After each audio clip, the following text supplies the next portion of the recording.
two methods. One is the heap method and another is the stack method. So now on the address space, there are majorly three concepts will be given. One is the program code, heap method, and another is the stack method. Operating system creates an abstraction of physical memory. The address space contains all about a running process.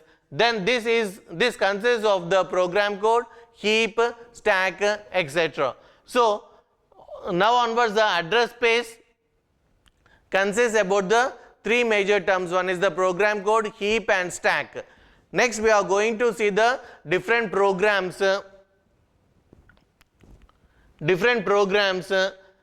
and other related to the C language, that is the malloc function. A function which plays a major role here is the malloc function. The malloc function is the function in the C program.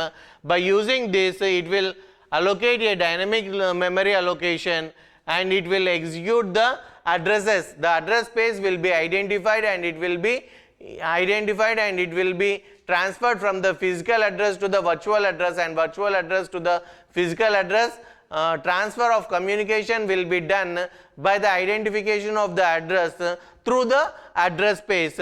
To identify the address space, the three major concepts which are required are the memory code, heap, and stack. The memory code which instructs the live, then comes to the heap, is a dynamically allocation memory, whereas malloc is the function in the C language which we are going to use. A new object oriented language can be used here. That means object oriented programming concepts will be used here, whereas even the data types and data structure concepts also will be used here. Then comes the stack, which return the address or values that contains the local variable arguments to the routines. So this is all about the address space. The thing which you are going to remember is address space consists of the program code and the two concepts which are related to the physical memory, that is the heap and stack. Now comes to the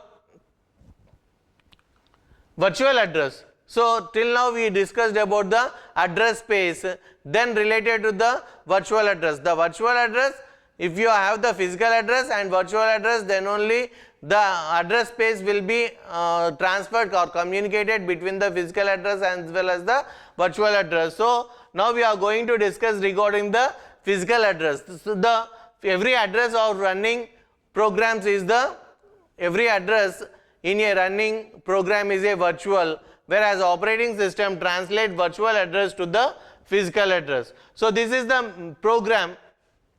This is the program which given here is hash include stdio.h, hash include, that is standard input output header file, and standard library header files we are going to take to execute this particular program, where argument C and argument V are used, where pointer is taken as a character.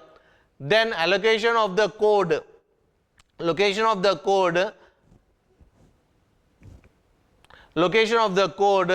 then void main, then malloc function is used for the location of heap, and it is given with the 3 value, so that the address of the stack will be given with the heap and stack combination, and return x. By that we got the virtual address.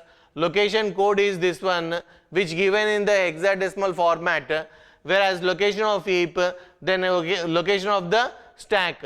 So this is the diagrammatic representation of the virtual address with respect to the address space, that is code, data, heap, and stack.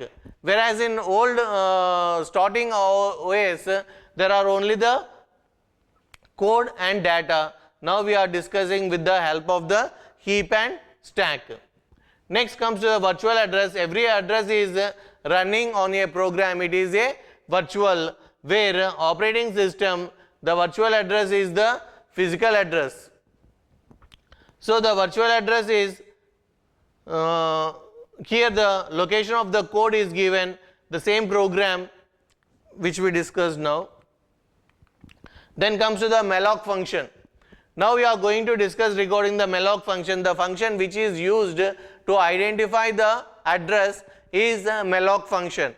A malloc where we are going to apply in the memory. So the syntax for the malloc function, it's a part of the library file stdlib.h void malloc size t of size. So it will allocate the memory region on the heap, whereas the two concepts are argument as well as the return. Argument and return are the two major concepts here. The size t size, that is the memory block which will be in the form of the bytes, whereas the size t, which is the unsigned integer type, that comes under the malloc function, which is used for the allocating of the memory. Then comes to the return, where the pointer is memory is allocated or not. If it is success, the void pointer allocated the memory to the by the malloc function. If it is giving a null pointer, it itself says that it is the failed. It failed for the return function is failed by when you get a null function, you can understand that the return function is failed. When you get an address, that the malloc function is executed and you got the address.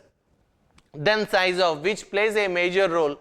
The size of is a function which routines and macros are used in the by using the size in the malloc instead of trying into this particular number directly. The size of is used by the different data types, whether it may be a int, it may be a character, it may be a float, or it may be a double.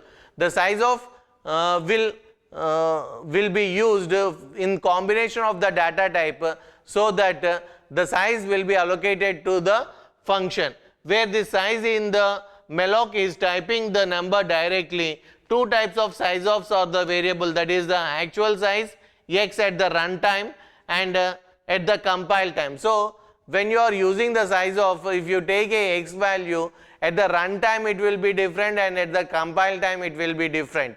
So the two types of results of the size of with the variables is identified here, that is actual size of x known at the runtime. This is the function which is used with the malloc to know the actual size at the runtime, whereas at the compile time it will be different, where this is the function.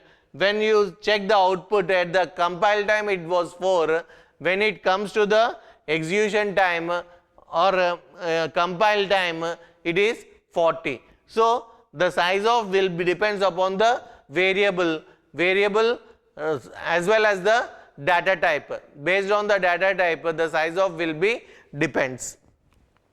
Next comes the size of data type is used for the int, float, char, double, and it will simply returns the amount of memory which can be used for this particular data type. The program which is displayed here is used to identify the size of the memory which will be used for the different data types. The data type int will use a particular memory size, data type float will use a different memory size, data type double will use a different memory size. The data type int will use 1 byte, whereas float and char will use the 4 bytes, whereas double will use the 8 bytes of the data. By this, the last concept here we are going to discuss is the memory API, that is free. Memory API free function, a memory region allocates and it will call the malloc argument and it will returns none. This is about the memory API, where the pointer to the memory block allocated with the, where the pointer is allocated with the malloc. So this is all about the memory API. Then allocation of the memory is shown in the diagrammatically, where the heap and stack, where 2 KB of heap and 16 address, among it the heap and stack the address. This memory allocation is given with the int pi at the starting, that is the pointer is taken, and this pointer is assigned with the malloc function and with the size of. So this is about the